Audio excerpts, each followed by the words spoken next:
She said, "You're being paranoid. He's just my work husband." I replied, "You're right, I need to be more trusting." I then put my trust in a private investigator.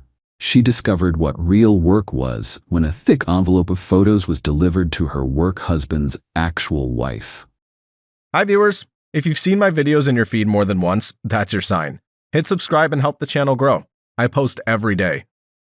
I'm 38 years old. I own my home, run a small business, and I've always considered myself a pretty good judge of character.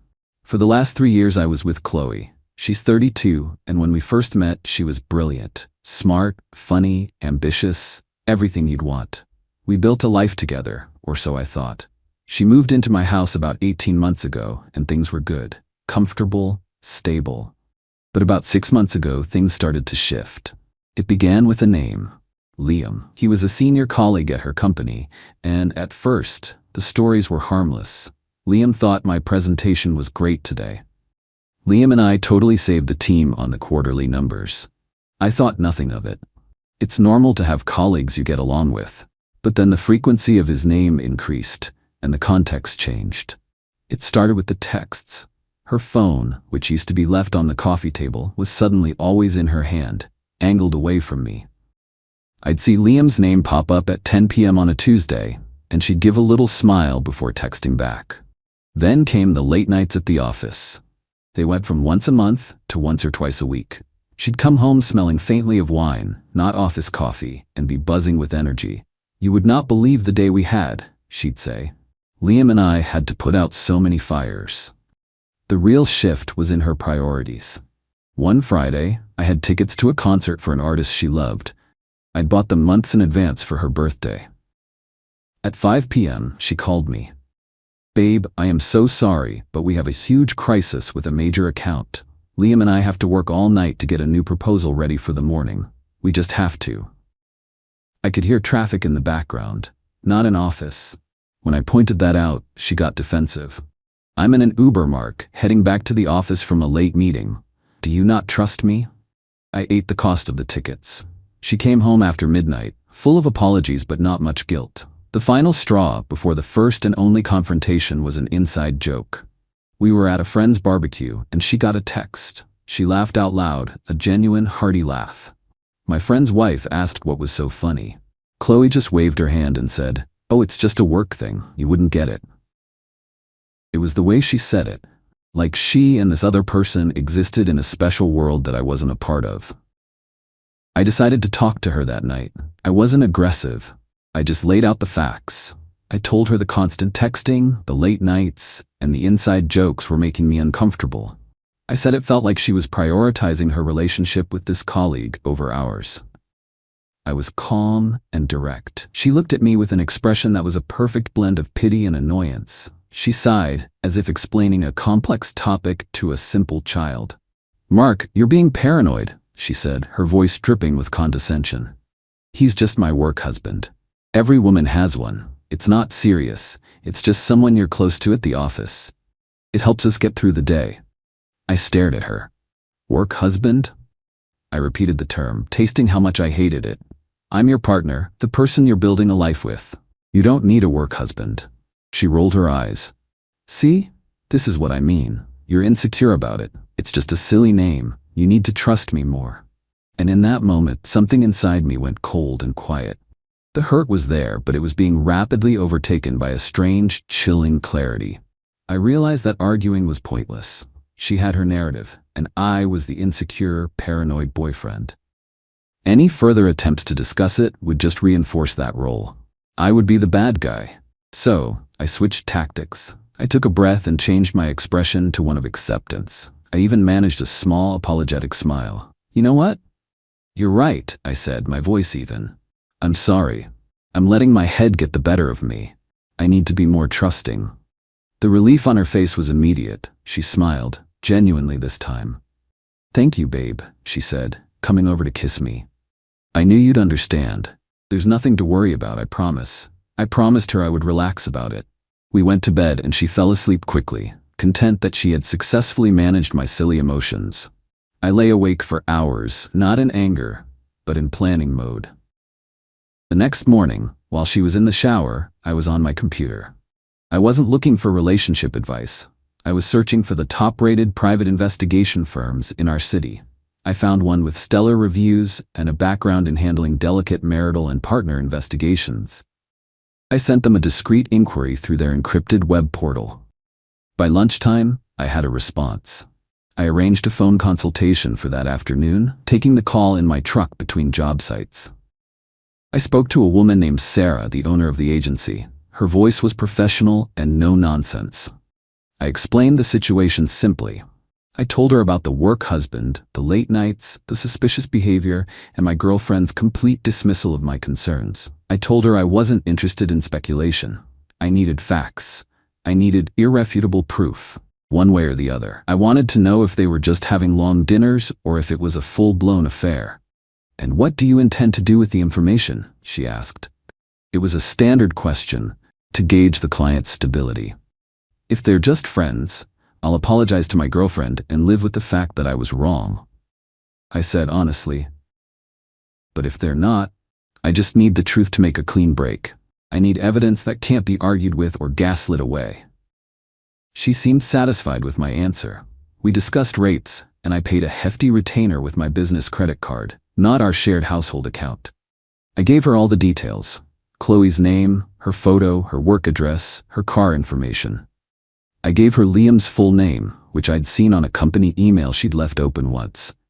I told her they often worked late on Tuesdays and Thursdays. The PI, Sarah, told me they would start surveillance the next day. As I hung up the phone, I didn't feel sad or angry. I felt like I had finally taken back control of the situation. Chloe had asked for my trust, and I was giving it to a licensed professional who would find the truth. Update 1. It's been 2 weeks since I hired the private investigator. The time has been educational. The moment Chloe believed I had accepted the work husband story, it was like a permission slip had been signed. Her behavior became more blatant. The late nights became more frequent. The texting was constant, and she didn't even bother to hide the little smiles anymore. It was like she was rubbing my nose in it, confident I had been put back in my box. Living with her during this period was one of the hardest things I've ever done. I had to maintain a mask of normalcy. I'd ask about her day, and she would launch into long, detailed stories about her and Liam, the dynamic duo, conquering the corporate world. "Liam and I just killed it in the strategy meeting today. We were finishing each other's sentences," she'd boast. I would just nod and smile, saying things like, "That's great, hon," while my stomach tied itself in knots. I was playing a part, and the standing ovation at the end was going to be my freedom. Last Friday, I got the first official update from Sarah, the PI. She sent a password-protected email with a preliminary report and a few photos. My heart was pounding as I opened it in my home office. The door locked. The report was professional and detached, just a log of times, dates, and locations. On Tuesday, Chloe and Liam had left their office building at 5:30 p.m. But they didn't go their separate ways. They got into his car and drove to a high-end downtown bistro, not a place you go for a quick work meeting. The PI had a team member inside. They documented them ordering a bottle of expensive wine, sitting side by side in a booth, not across from each other. The photos were grainy, taken from a distance, but clear enough. I could see her hand on his thigh. I could see him lean in and whisper something in her ear that made her throw her head back and laugh. They stayed there for 3 hours before he drove her back to her car, which was still in the office parking garage. Thursday was even more damning. They again left work together, this time heading to a dimly lit cocktail lounge on the other side of town. The PI's notes mentioned they were extremely physically affectionate. The photos confirmed it. There was one shot of them in the corner of the bar, his arm wrapped tightly around her waist, her head on his shoulder. Another photo, time-stamped at 10:17 p.m., showed them sharing a long, passionate kiss just outside the entrance before getting into his car. The report also contained a crucial piece of information that Sarah had flagged. Liam wore a wedding ring. She had run his name through public databases. He was married, lived in a nice suburban neighborhood about 45 minutes from the city. Had 2 kids. So, Chloe wasn't just having an affair, she was the other woman. The one helping a man cheat on his wife and children. My paranoid concerns seemed quite understated now. Seeing the evidence didn't break me. It did the opposite. It hardened my resolve. The quiet, cold part of me took over completely. There was no more doubt, no more wondering if I was the crazy one. I was looking at the truth in black and white. I called Sarah. My voice was steady. "This is good," I told her. "This is a great start, but it's not enough." "What more do you need, Mark?" she asked. She could still spin this, I said, thinking out loud. She could say it was a drunken mistake, a moment of weakness. I need something that cannot be misinterpreted, something that proves this isn't just a flirtation. I need the nail in the coffin. There was a pause on the other end. "That kind of evidence can take more time and resources," Sarah said carefully. "I don't care about the cost," I replied. "Do what you need to do. I also need more information. I need to know everything about the wife, her name, her address, where she works, if she works. I need a complete picture." Sarah simply said, "Understood." That night, Chloe came home humming. She told me she and Liam had to work late again, but they'd had a major breakthrough on a project. She said her boss was probably going to give them both a bonus. She looked me right in the eye, a picture of innocence, and I felt nothing but a profound sense of pity for her. She had no idea she was living on borrowed time. Her entire world was a house of cards, and I was about to become the gust of wind that brought it all down. She thought she was playing me, but in reality, she was the only one who didn't know the rules of the new game. Update 2. It's been another 3 weeks. 3 more weeks of playing the part of the trusting, reformed boyfriend.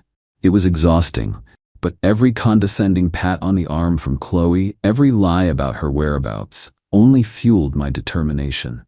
She had gotten so comfortable in her deceit that she stopped trying to be creative. Every Tuesday and Thursday was another fire at the office that only she and Liam could extinguish.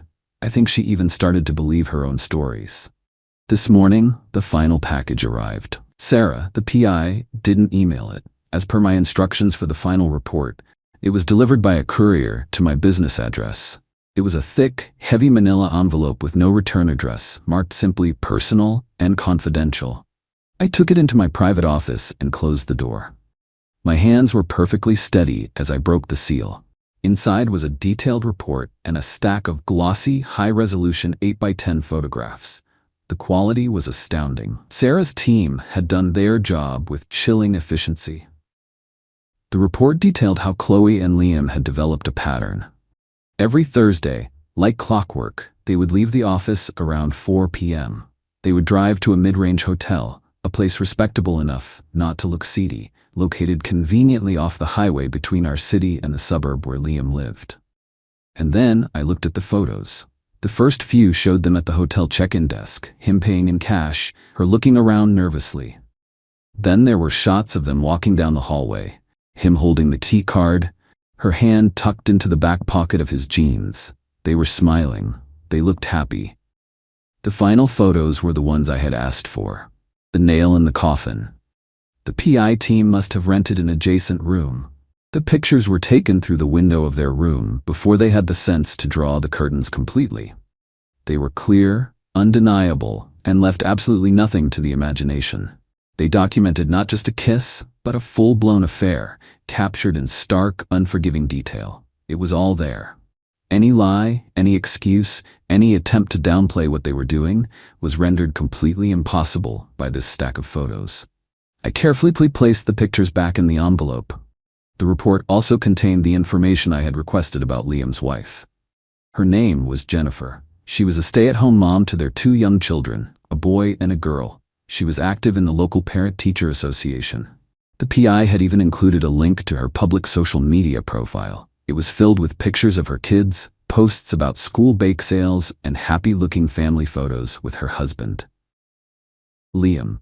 In one photo from just a few months ago, he had his arm around her, and the caption she wrote was, "So lucky to have this man by my side, my rock." It made me physically ill. Now, it was my turn to act. The plan had been forming in my mind for weeks, and I executed it with methodical calm. I went to a local office supply store, far from my usual neighborhood. I bought a standard 9x12 manila envelope, a book of stamps, and a pack of plain white paper. I went back to my office and selected the 6 most damning photographs. I didn't choose the most graphic ones. That felt needlessly cruel to the wife. I chose the ones that told the story.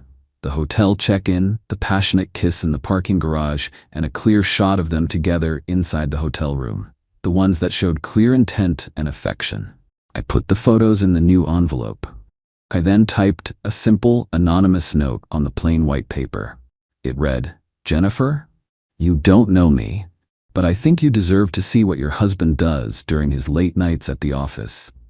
The enclosed photos were taken this past Thursday. I didn't sign it. I didn't need to.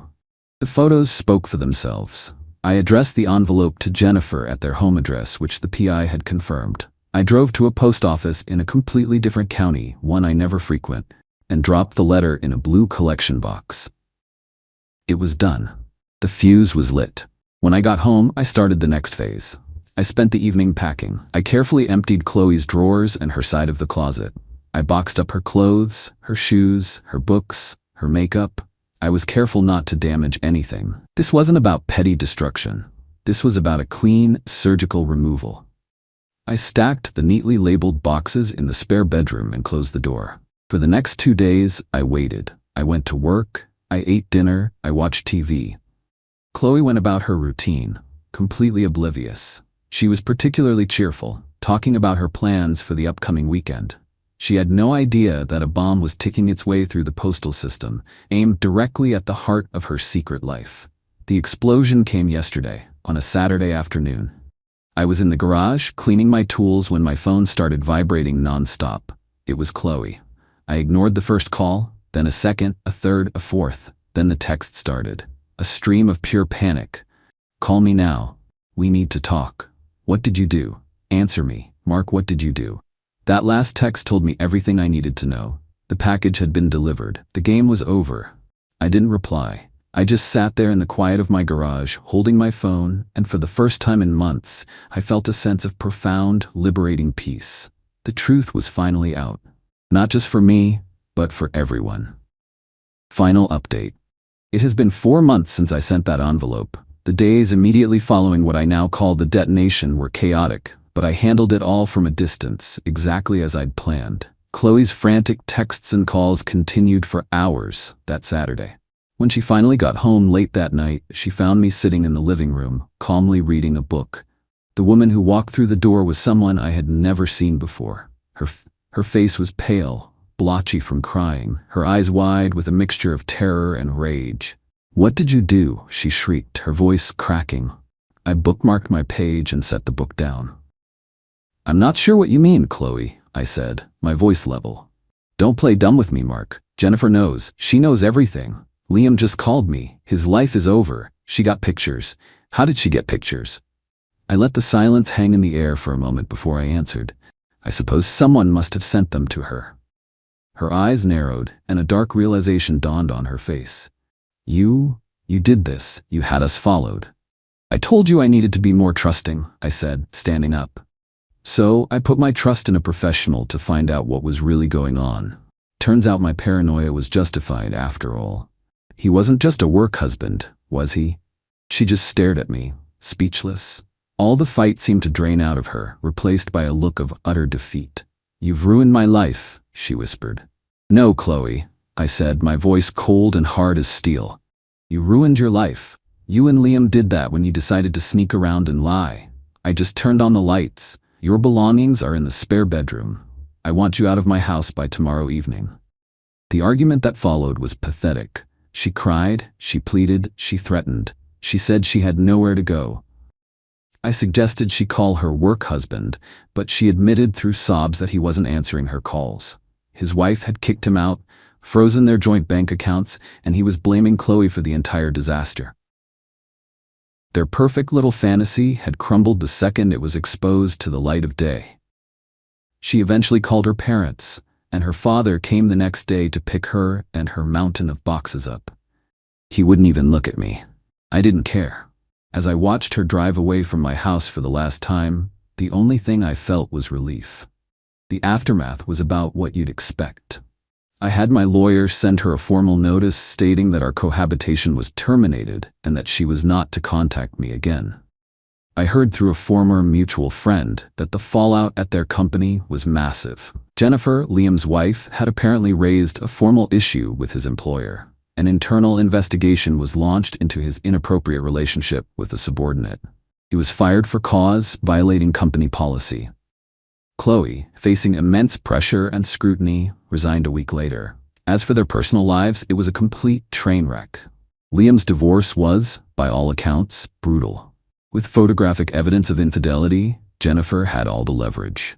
She got the house, primary custody of the kids, and a significant portion of his assets. He was financially ruined.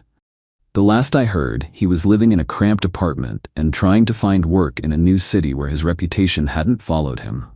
Chloe's life fared no better. Without her job and without Liam, who wanted nothing to do with her, she was forced to move back into her parents' house. Her attempts to paint herself as a victim fell flat. I had quietly told my side of the story, with evidence to back it up, to our closest mutual friends. Her lies had no room to grow. She lost her career, her affair partner, her home, and a significant amount of her dignity. She was left with nothing but the consequences of her choices. I've spent the last few months reclaiming my space and my peace. I changed the locks, even though I didn't have to. I rearranged the furniture. The house feels like mine again. It's quiet. The cold, strategic part of me that took over during that time has receded, but it taught me a valuable lesson. Sometimes the most powerful thing you can do is to stop talking and start acting. I never wanted revenge in the sense of causing pain for its own sake. I just wanted the truth to have its day. I delivered a package of facts to an address that deserved to know them. The fire that followed was one they built themselves, stick by stick, lie by lie. I just provided the match. And watching their world of deceit burn down from a safe distance has been, I admit, deeply and profoundly satisfying.